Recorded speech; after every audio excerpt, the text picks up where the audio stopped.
જરા વિચારો તો, તમે એક વ્યસ્ત રસ્તા પર છો અને અચાનક જ ધોધમાર વરસાદ શરૂ થઈ જાય. તમે આશરો શોધી રહ્યા છો અને ત્યાં જ સામે એક બસ શેલ્ટર દેખાય છે, જે જાણે રાહતનો શ્વાસ આપવા માટે જ બન્યું હોય. પણ શું થાય જો એ આશરો કોઈના અંગત સ્વાર્થને કારણે તમારા માટે બંધ થઈ જાય?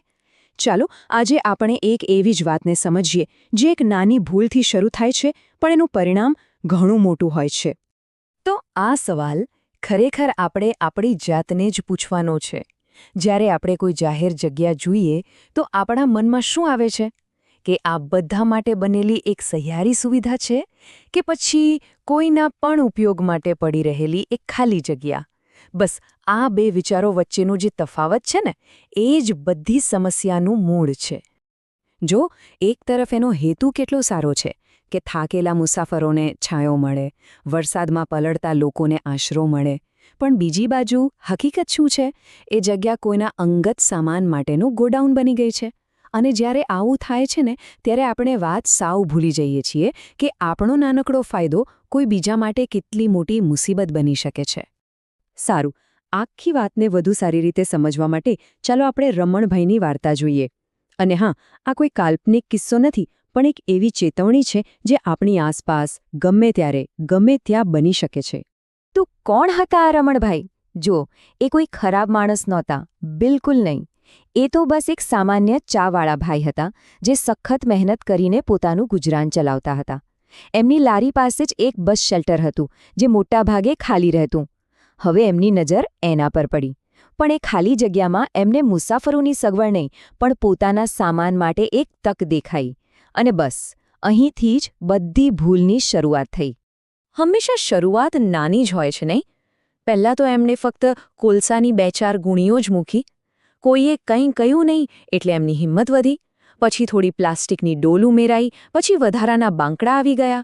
અને જોતજોતોમાં મુસાફરો માટે બનેલું એ આખું શેલ્ટર એમનું અંગત ગોડાઉન બની ગયું. અને આ બધું એટલું ધીમે ધીમે થયું ને કે કોઈનું ખાસ ધ્યાન જ ન ગયું. રમણબાઈના મનમાં તો બધું બરાબર જ ચાલતું હતું. એમને તો એમ જ કે વાહ, ખાલી પડેલી જગ્યાનો કેવો સરસ ઉપયોગ થઈ રહ્યો છે. એમને તો જાણે ભાડા વગરનું એકદમ મફતનું ગોડાઉન મળી ગયું હતું. પણ જે વસ્તુ આપણને મફતની લાગે છે, એની કિંમત ક્યારેક બહુ મોટી ચૂકવવી પડતી હોય છે. અને એ કિંમત ચૂકવવાનો દિવસ આવી જ ગયો. કેમ કે જીવનનો નિયમ છે, આપણે લીધેલો દરેક નિર્ણય, ભલે ગમે તેટલો નાનો કેમ ન હોય, એનું પરિણામ તો આવે જ છે.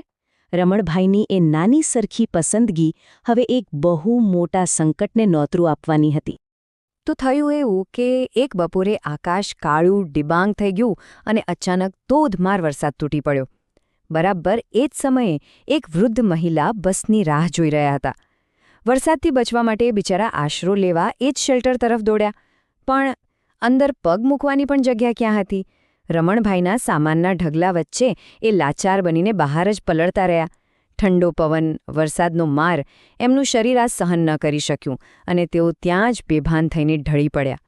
આજુબાજુના લોકો ભેગા થઈ ગયા અને એમને તાત્કાલિક હોસ્પિટલ લઈ ગયા.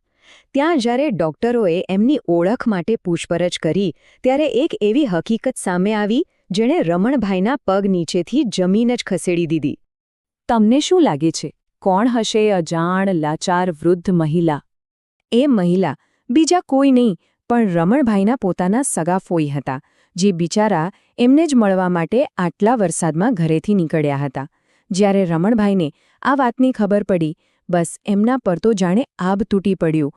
એ શરમ અને પછતાવાના ભાર નીચે દબાઈ ગયા.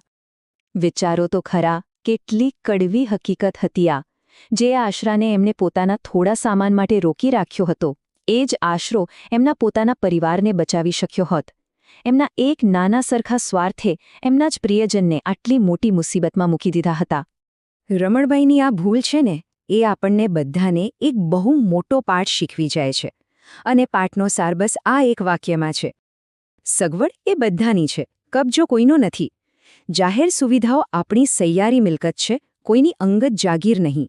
અને આને જ કહેવાય સામાજિક ફરજ. આ કોઈ મોટો કાયદો કે નિયમ નથી, પણ એક નાગરિક તરીકેની આપણી સમજ છે. આપણી સૌની જવાબદારી છે કે આપણે આપણી આસપાસની જાહેર જગ્યાઓનું ધ્યાન રાખીએ, જેથી ભવિષ્યમાં કોઈને પણ રમણભાઈના ફોઈ જેવી પરિસ્થિતિનો સામનો ન કરવો પડે. તો જ્યારે કોઈ જાહેર જગ્યાનો આવો દુરુપયોગ થાય ત્યારે એની સાચી કિંમત શું હોય છે? એ માત્ર થોડી ગંદકી કે અવ્યવસ્થા નથી. સાચી કિંમત એ છે કે કોઈ જરૂરિયાતમંદને આશરો નથી મળતો. કટોકટીના સમયે કોઈનું જીવન જોખમમાં મુકાય છે. આપણું શહેર કદરૂપું અને બિનઉપયોગી બને છે. અને સાચું કહું તો આ એક સમાજ તરીકે આપણી બધાની નિષ્ફળતા છે. તો હવે સવાલ એ છે કે આપણે શું કરી શકીએ? ઉપાયો બહુ સરળ છે. સૌથી પહેલાં આપણી વિચારસરણી બદલવી પડશે. જાહેર જગ્યાને ખાલી જગ્યા નહીં પણ સહિયારો સ્ત્રોત માનવો પડશે. બીજું, આવા આશ્રયસ્થાનોને હંમેશા અંગત સામાનથી મુક્ત અને સાફ રાખવા જોઈએ. અને ત્રીજું અને સૌથી અગત્યનું, એ યાદ રાખવું પડશે કે આ નાનકડી જગ્યા કોઈના માટે મુસીબતના સમયે જીવનરેખા બની શકે છે. એટલે યાદ રાખજો, રસ્તાના કિનારે ઊભેલું એ સાધારણ શેલ્ટર માત્ર સિમેન્ટ અને પતરાનું માળખું નથી. ના, એ તો એક વચન છે, એક બાંયધરી છે જે આપણે એક સમાજ તરીકે એકબીજાને આપીએ છીએ કે મુશ્કેલીના સમયે આપણે એકબીજા માટે ઊભા રહીશું. એટલે હવે પછી જ્યારે પણ તમે કોઈ બસ શેલ્ટર કે કોઈ જાહેર જગ્યા પાસેથી પસાર થાઓ ત્યારે એક સેકન્ડ માટે ઊભા રહીને વિચારજો કે આ માત્ર એક ખાલી જગ્યા છે કે પછી આ આપણી સહિયારી ફરજ છે. આનો જવાબ આપણા સૌની અંદર જ છે. एक कदम विकसित भारत की ओर.